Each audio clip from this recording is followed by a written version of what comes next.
we've always done little events and try to create a platform for artists, especially artists who kind of fall out of the mainstream and don't have a lot of performance opportunity.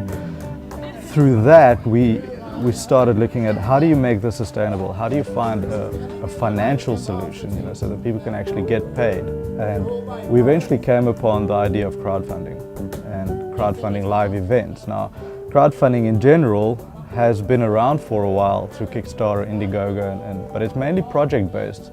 So we developed that and sort of worked out how to create this tool that we call Troubadour.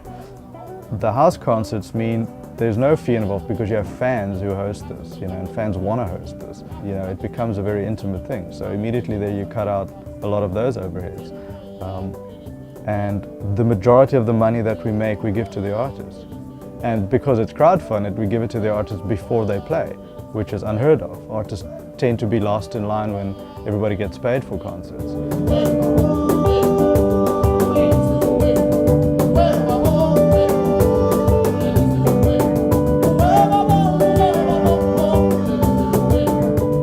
City Soiree and the idea of pledging and stuff, it adds like another thing to the whole idea of coming to watch live music, which is kind of cool that there are other avenues of communication that can happen between us and our audience.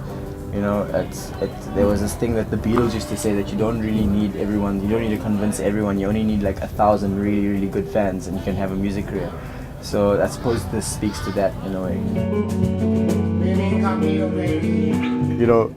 I prefer the smaller gigs more because you get to actually interact with the people who actually love the music that you do. You get to be closer to them.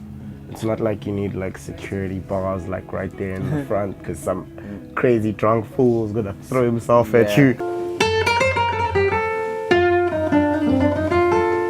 Crowdfunding is just one specific example of a way of thinking about music that isn't sitting waiting for Big Brother to come and give you a record deal and a publishing deal and book you, a big concert tour. So we're having to think differently, and we're using the internet, and we're building relationships with people over a long period of time, and we're building those relationships with ourselves and with our own websites, and we're using plugins, we're using things that are going to come and go like Facebook and Kickstarter and Bandcamp.